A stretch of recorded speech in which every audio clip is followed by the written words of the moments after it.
DD किसान, बदलते भारत की शान।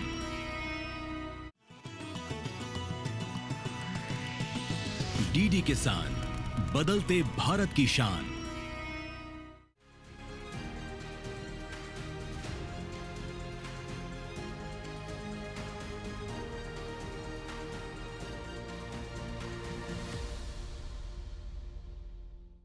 नमस्कार, आप देख रहे हैं दूरदर्शन किसान चैनल। मैं अदिति शर्मा कृषि दर्शन कार्यक्रम में आप सभी का स्वागत करती हूं।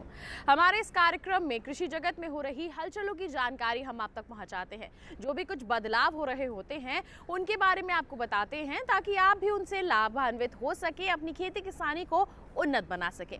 हमेशा की तरह आज भी हमारे तीनों सेगमेंट्स विज्ञान और किसान, कृषि, स्टार्टअप और फार्मिंग इंडिया हम आपके लिए लेकर आए हैं। तो फिर आइए आज के अंक की शुरुआत करते हैं।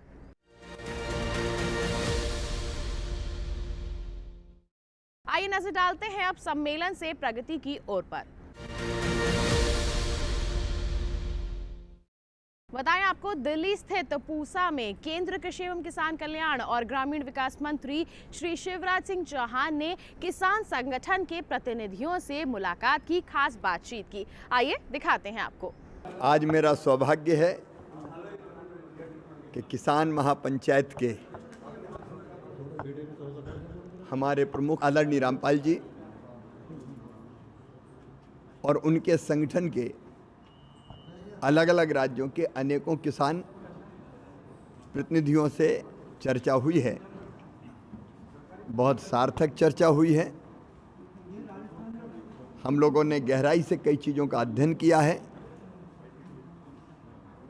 और जो किसानों के मुद्दे सामने आए हैं उनमें से दोनों प्रकार के हैं। कुछ राज्य सरकार से संबंधित है, राज्य सरकारों से, कुछ केंद्र सरकार से संबंधित है।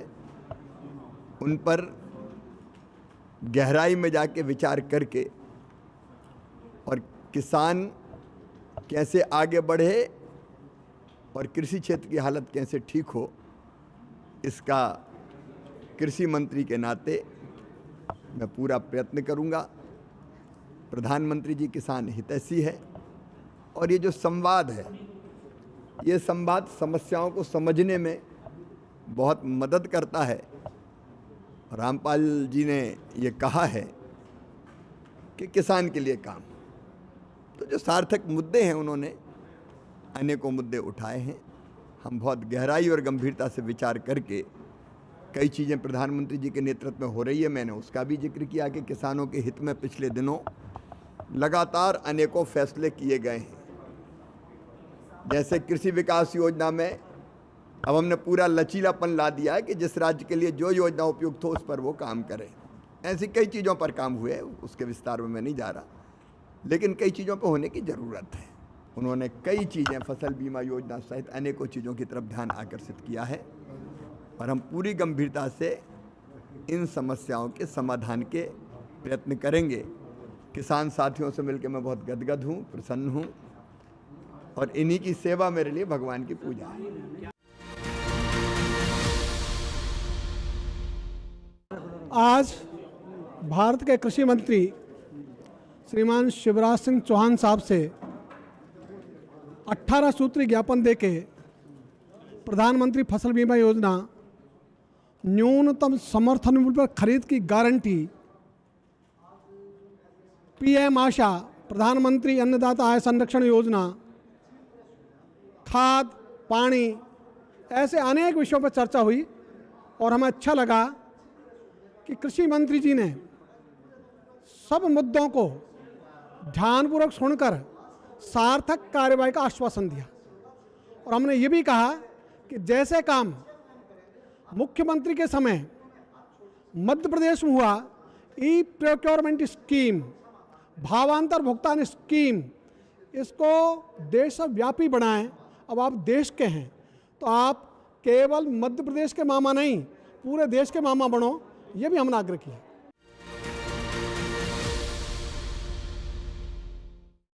आइए अब नजर डालते हैं विज्ञान और किसान सेगमेंट पर।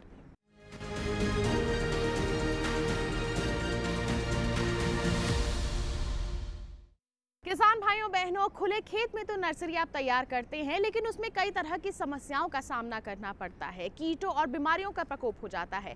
ऐसे में इसका बहुत ही बेहतरीन विकल्प है ट्रे में नर्सरी तैयार करना, लेकिन इसके लिए कुछ सावधानियां बरतने की जरूरत है। तो कैसे आप ट्रे में नर्सरी तैयार कर सकते हैं, बताते हैं आपको सेगमेंट विज्ञान और किसान के माध्यम से।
तो ये था सेगमेंट विज्ञान और किसान। इसी के साथ कार्यक्रम में वक्त एक छोटे से ब्रेक का। आप कहीं मत जाइए, देखते रहिए कार्यक्रम कृषि दर्शन, बने रहिए दूरदर्शन किसान पर। नमस्कार किसान मित्रों, मैं हूं आपकी एआई एंकर भूमि। आज हम बात करेंगे नर्सरियों में सब्जी पौध उत्पादन बढ़ाने की दिशा में कदम की। उद्यानिकी एवं खाद्य प्रसंस्करण मंत्री श्री नारायण सिंह कुशवाह ने गुना में एक बैठक के दौरान नर्सरियों में सब्जी पौध उत्पादन बढ़ाने की आवश्यकता पर जोर दिया। उन्होंने कहा कि नर्सरियों की आय में सुधार लाने के लिए उन्हें सशक्त बनाना होगा। इसके लिए पौध उत्पादन और बीजोत्पादन के लिए आवश्यक संसाधनों की उपलब्धता सुनिश्चित करने के निर्देश दिए गए। श्री कुशवाह ने शासकीय नर्सरियों में सब्जी और फ्लोरिकल्चर को बढ़ावा देने की बात कही। उन्होंने स्थानीय बीज की मांग के अनुसार सब्जी और मसाला बीजोत्पादन को प्राथमिकता देने की सलाह दी। नर्सरियों में कृषक प्रशिक्षण कार्यक्रमों का आयोजन कर कृषकों को तकनीकी एवं प्रायोगिक प्रशिक्षण प्रदान करने पर भी बल दिया गया। इस पहल से नर्सरियों की आय में वृद्धि होगी, जिससे किसानों को बेहतर आर्थिक स्थिति प्राप्त होगी। इसके साथ ही दिव्यांगजनों के रोजगार के लिए भी विशेष निर्देश दिए गए हैं, जिससे उन्हें सरकारी कार्यालय परिसरों में कैंटीन संचालन का अवसर मिलेगा।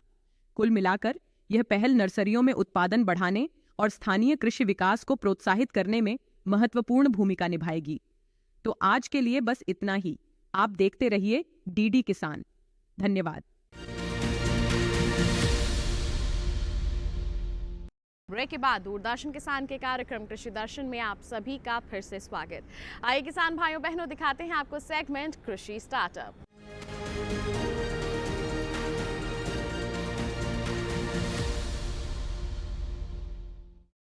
हमारे सेगमेंट में देश के अलग अलग क्षेत्रों के किसानों से हम आपकी मुलाकात करवाते हैं, उनसे आपको रूबरू करवाते हैं ताकि आप उनकी कहानी को जानकर उनसे प्रेरित हो सके। तो कौन है आज के हमारे सफल किसान, जानने के लिए रुख करते हैं सेगमेंट कृषि स्टार्टअप का।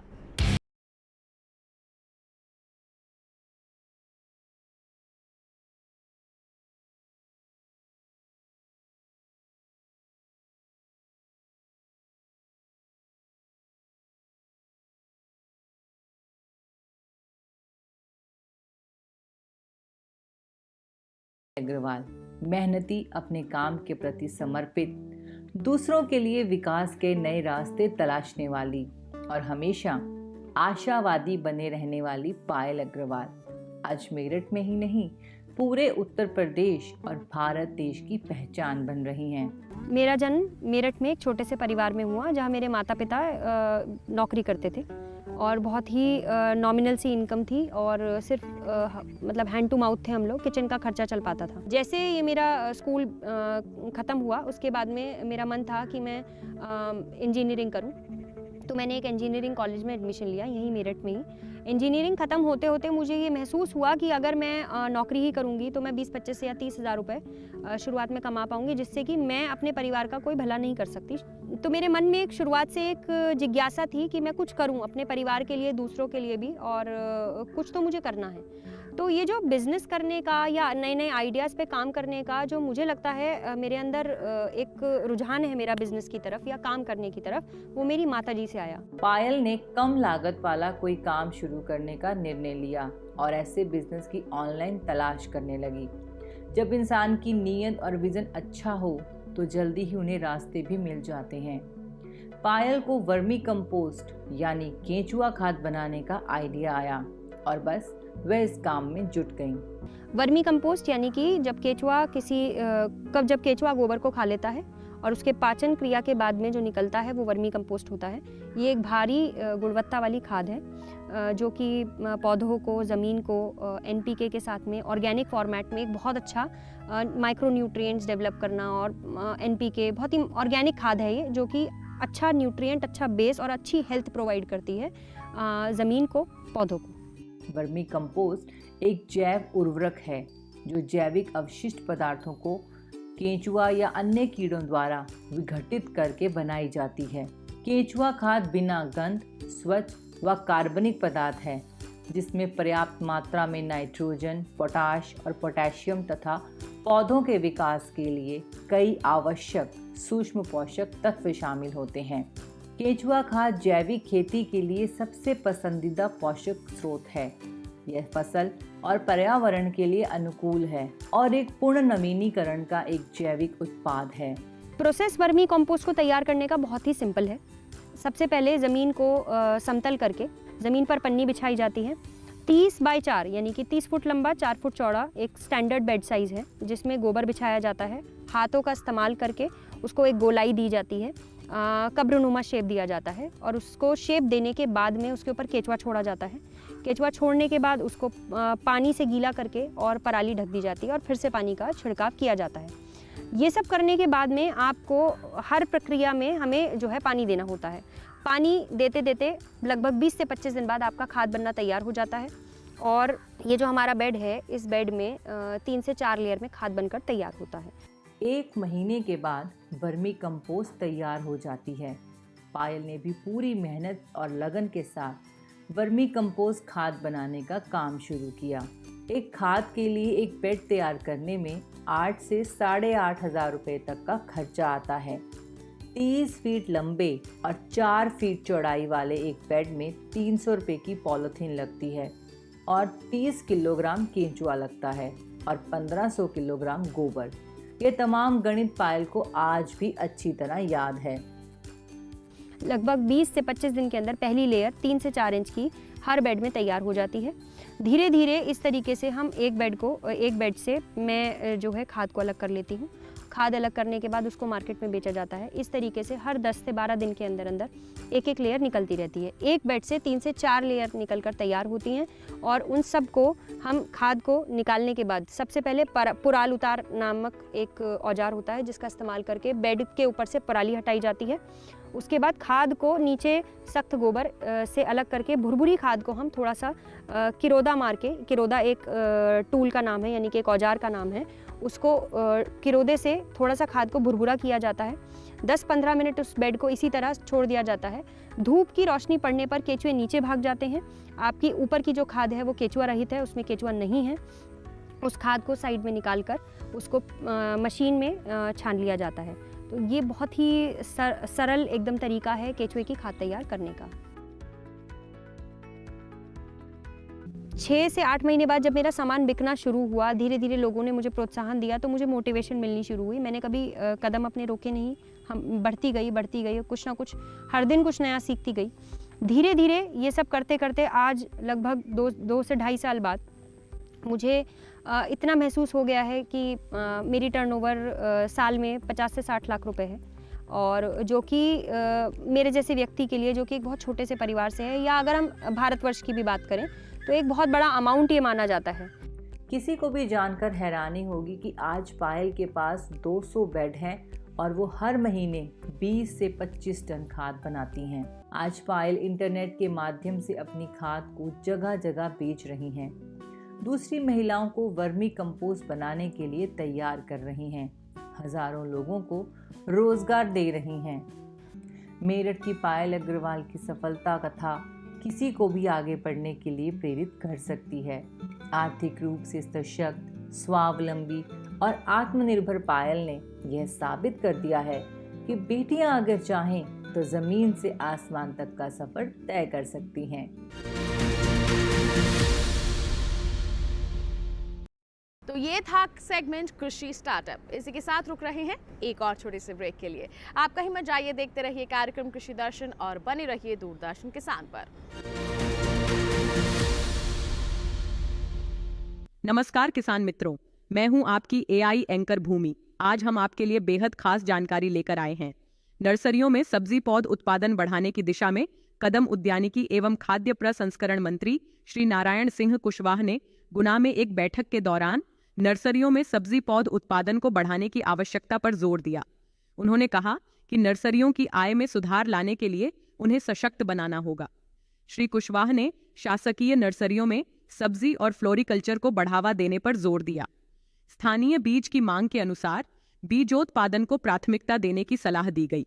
इसके साथ ही कृषक प्रशिक्षण कार्यक्रमों का आयोजन कर कृषकों को तकनीकी एवं प्रायोगिक प्रशिक्षण प्रदान करने पर भी बल दिया गया। यह कदम नर्सरियों के लिए आय बढ़ाने के साथ साथ किसानों को नई तकनीकों से अवगत कराने में मदद करेगा। इसके अलावा श्री कुशवाह ने दिव्यांगजनों के लिए रोजगार के अवसर उत्पन्न करने पर भी जोर दिया, जिससे उन्हें सरकारी कार्यालय परिसरों में कैंटीन संचालन का मौका मिलेगा। इससे न केवल दिव्यांगजनों को आत्मनिर्भर बनाने में मदद मिलेगी, बल्कि उन्हें सामाजिक जीवन में सक्रिय भागीदारी का भी अवसर मिलेगा। कुल मिलाकर यह पहल नर्सरियों में उत्पादन बढ़ाने और स्थानीय कृषि विकास को प्रोत्साहित करने में महत्वपूर्ण भूमिका निभाएगी। उम्मीद है कि इससे किसानों की आर्थिक स्थिति में सुधार होगा और कृषि क्षेत्र में नई जान आएगी। आज के लिए बस इतना ही। धन्यवाद। ब्रेक के बाद दूरदर्शन किसान के कार्यक्रम कृषि दर्शन में आप सभी का फिर से स्वागत। आइए किसान भाइयों बहनों, दिखाते हैं आपको हमारा सेगमेंट फार्मिंग इंडिया।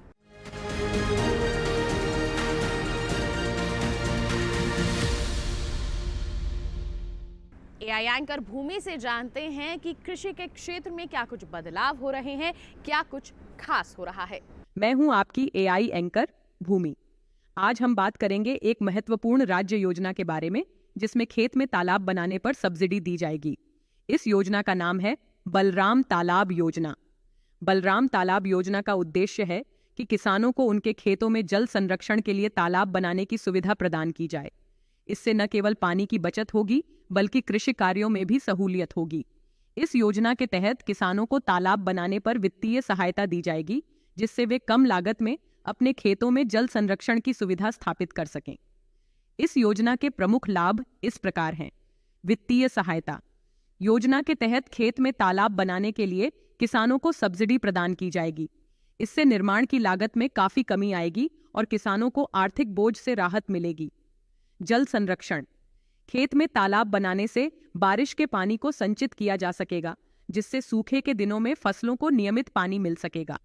यह जल संरक्षण की दिशा में एक महत्वपूर्ण कदम है। फसल उत्पादन में सुधार। तालाब के पानी का उपयोग फसलों की सिंचाई के लिए किया जा सकेगा, जिससे फसल की गुणवत्ता और उत्पादन में सुधार होगा। इससे किसानों की आय में वृद्धि होगी। स्थानीय जल संतुलन। खेत में तालाब बनाने से स्थानीय जल स्तर को बनाए रखने में मदद मिलेगी और जलवायु पर सकारात्मक प्रभाव पड़ेगा। समुदाय के लाभ। तालाब से न केवल कृषि कार्यों में मदद मिलेगी, बल्कि स्थानीय समुदाय को भी पानी की सुविधा मिलेगी, जिससे ग्रामीण जीवन स्तर में सुधार होगा। किसान भाइयों और बहनों, बलराम तालाब योजना के तहत तालाब बनाने से आपके खेतों में जल संरक्षण होगा और फसल उत्पादन में भी सुधार आएगा। अधिक जानकारी और आवेदन के लिए अपने नजदीकी कृषि कार्यालय से संपर्क करें। यह थी बलराम तालाब योजना की जानकारी। जुड़े रहिए किसान समाचार के साथ। हम लाते रहेंगे खेती से जुड़ी ताजा जानकारी। धन्यवाद।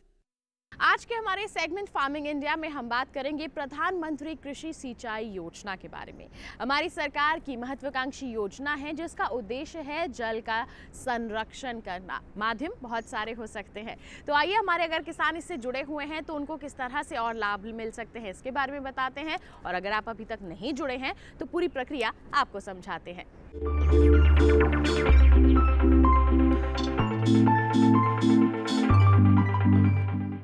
देश में करीब 14 करोड़ हेक्टेयर जमीन पर खेती होती है।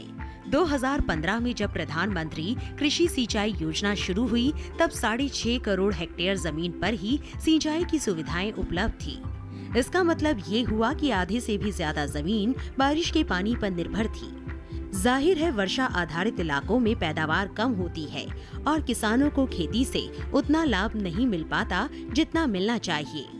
प्रधानमंत्री कृषि सिंचाई योजना का असल मकसद हर खेत तक पानी पहुंचाना है। यह अम्ब्रेला स्कीम है और इसमें मुख्य रूप से 2 घटकों को शामिल किया गया है। त्वरित सिंचाई लाभ कार्यक्रम यानी AIBP और हर खेत को पानी के भी 4 उप घटक हैं, जैसे command area development, surface miner irrigation, जल निकायों की मरम्मत, नवीनीकरण और बहाली तथा चौथा भूजल विकास। इसके अलावा सिंचाई योजना में दूसरे मंत्रालयों के भी 2 घटकों को शामिल किया गया है। पहला घटक प्रति बूंद अधिक उपज है, जो केंद्र कृषि मंत्रालय के कृषि, सहकारिता और किसान कल्याण विभाग की ओर से कार्यान्वित किया जा रहा है। दूसरे घटक का नाम वाटरशेड विकास है। इसका कार्यान्वयन ग्रामीण विकास मंत्रालय का भूमि संसाधन विभाग कर रहा है। सिंचाई योजना का उद्देश्य खेत तक पानी की पहुंच को बढ़ाना और सुनिश्चित सिंचाई के तहत खेती योग्य क्षेत्र का विस्तार करना था। इसके अलावा खेत में पानी के उपयोग की दक्षता में सुधार करना और स्थायी जल संरक्षण प्रथाओं को पेश करना भी इसमें शामिल था। पानी की बचत इस योजना का बहुत महत्वपूर्ण पहलू है। 2020-21 के दौरान इस योजना के तहत 9,38,000 हेक्टेयर फसलों को सूक्ष्म सिंचाई के तहत लाया गया। इसमें टपक और फव्वारा दोनों तरह की सूक्ष्म विधियां शामिल है। 2021-22 के लिए हर खेत को पानी के अंतर्गत 899 करोड़ रुपए के बजट का प्रावधान किया गया। प्रति बूंद अधिक उपज के लिए 4,000 करोड़ रुपए को और वाटरशेड डेवलपमेंट के मद में 2,000 करोड़ रुपए का प्रावधान किया गया है।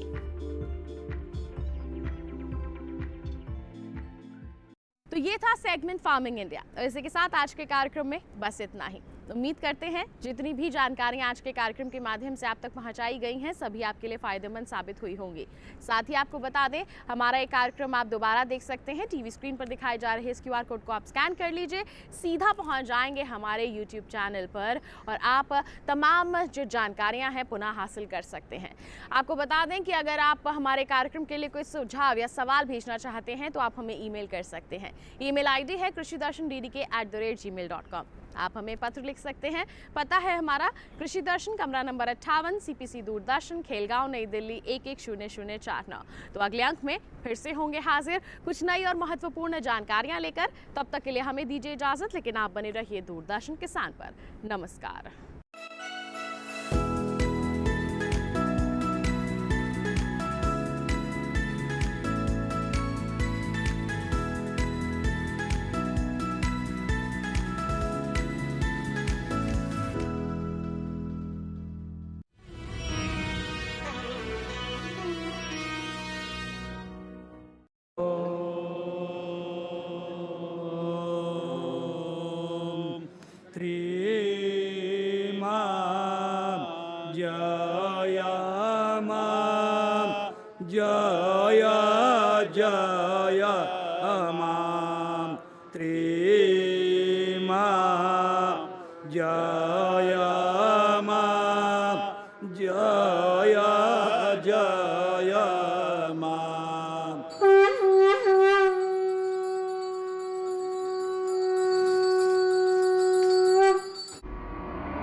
जयंती मंगला काली, भद्रकाली, कृपालिनी।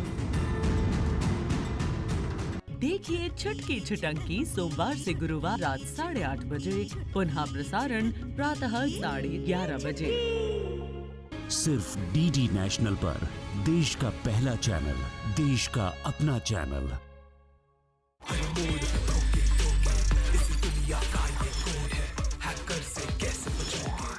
देखिए ये सरासर केस है साइबर सेल का, अब वही इन्वेस्टिगेट करेंगे। अच्छा, जो नंबर पे तुमने KYC करने बोला था वो किसी ऐसे इंसान के नाम पे है जो मर चुका है। He is not alive anymore. तुम इसका रिवर्स इमेज सर्च निकलवाओ, देखो कहीं ऑनलाइन पड़ा तो नहीं है। हर वेबसाइट पर एक नया एड्रेस था। सर इमेज एनालिसिस किया था, बाइक का नंबर मिल गया।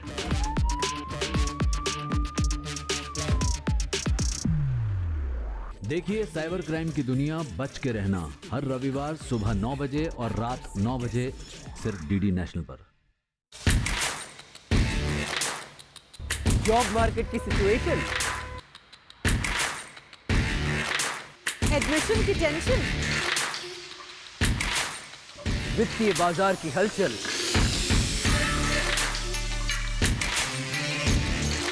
हर सोमवार हम लाएंगे आपके इन सभी सवालों के जवाब।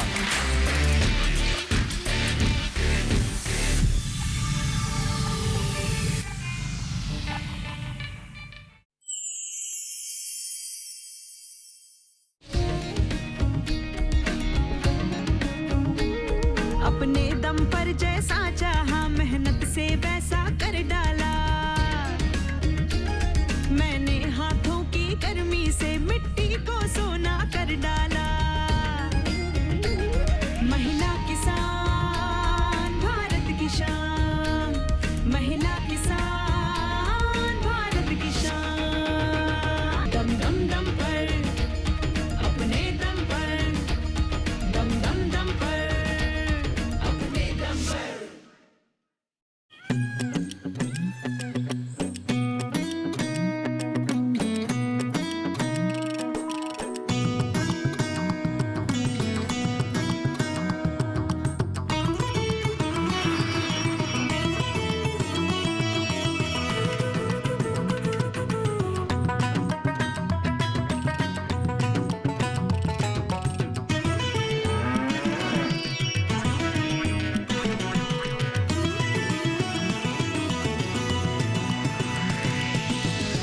किसान, बदलते भारत की शान।